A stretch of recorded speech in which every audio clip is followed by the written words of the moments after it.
Hi, I'm DS Rajpaksha. This is the presentation for the University of Colombo for the postgraduate diploma in English, teaching English as a second language, TESOL. I am number 8. Today we are going to talk about distinctions and utilities of learning aids in education. There is an in-depth exploration of projective and non-projective aids, tools and the boards. Distinctions between projective and non-projective learning aids. That means projective learning aid means it requires projection on a screen of for viewing. For example, overhead projectors, multimedia projectors. So non-projective learning aids mean do not require projection that can be directly viewed. For the example, display boards as well as the graphic boards. My third slide, I'm going to talk about utility of educational tools. First one is overhead projectors that can use in classrooms for displaying transparencies. Second one, multimedia projectors. That means it can be used for the digital presentations, videos and interactive learnings. It can enhance in the interactive learning. It is very suitable for the nowadays educational system. Third one is slide projectors. That means it is a traditional tool for showing photographic slides. Nowadays we are not using that type of slide projectors in our teaching learning process. Next one is visual presenters. We use visual presenters for displaying physical documents and objects in real time. Nowadays we are using most probably this type of visual presenters in our teaching learning process to enhance learners' experience in learning. Classify non-projective visual aids as display boards, graphic aids, like that. Display boards under chalkboards, whiteboards and panel boards comes under display boards. So visual materials designed to support for the teaching, that means the graphic aids for the examples, diagrams, charts and graphs. Most probably nowadays we are using graphic aids in the teaching learning process to enhance the learner experience. Consider some high quality diagram materials for designing materials for creating projectives as well as non-projective methods. First, design aspects are graphs. There should be clarity, labeling and appropriate scales, as well as the diagrams. There should be accuracy, simplicity as well as visual appeals as well. By creating posters, we have to pay our attention for the graphing design as legibility. For the maps, if we are going to create maps as a method of teaching, so we have to use it should be very corrective, and we should consider the scale as well as the readability. If we are going to use cartoons in our teaching learning process, it should be the relevant one, as well as it should have increase the engagement, as well as it can be give the humor to the students, so it will be more benefit for the students to enhance their learning experience. By creating flashcards, we have to pay our attention on consciousness, durability and the visibility as well. For the smaller groups, flashcards are very suitable, but for the larger groups it's not like that. By taking pictures and photographs in a teaching learning process, we have to consider the quality, context as well as the relevance. If we are going to use file cards, we have to have organization. It should have the clarity and there should be as a retrieval. So by considering these essential considerations for design, we can design high quality diagram materials for our teaching learning process. Various types of boards in our teaching learning process.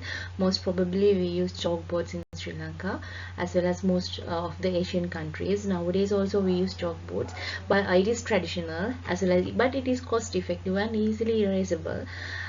Nowadays is whiteboard comes to replacing instead of the chalkboards.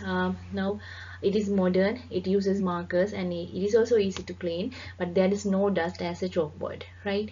Then we use funnel boards. We use funnel boards used for displaying cutouts. It is interactive method that can enhance our teaching learning experience for our learners.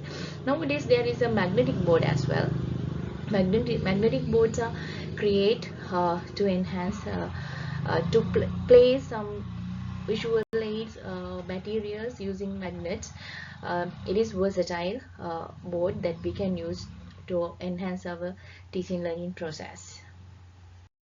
One is brochure boards. We use brochure boards for displaying brochures as and leaflets like that.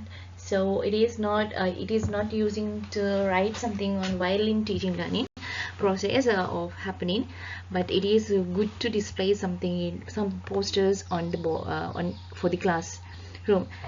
Next one is flipboards. Flipboard is very affordable. It allows for quick display of multiple sheets. It is good for the larger group of people to learn. So teachers can use various type of boards according to their learning teaching needs and to enhance the learner experience on learning. We use television and radio in our educational setup. Television as well as radio has a merit as well as demerit. Both have merit and demerit. So educational television is a visual engagement. It has a wide reach accessibility, but it makes our learners passive and it should need high production cost. So it is not very authentic material we all can use in the teaching learning process. But if we can use educational television, it is visual engagement, but teacher should have a ability to create active learner with the use of educational television. Then educational radio, it is very low cost accessibility. It is really good for the remote areas, but it has also a demerit. That means it hasn't visual support. It has lack of visual support and limited interactivity. Teacher should have, or a facilitator should have, create so much of visuals to engage the educational radio. Is a visual learning and as well as multimedia integration, but it is really cost. It has accessibility issues. Most probably it has accessibility issues on remote areas. Radio is widespread reach, easy to access, but there's a limited engagement and lack of visual component. If there is a visual learners, it is not good for them. So if teachers should prepare visual aids other than to related with the audios.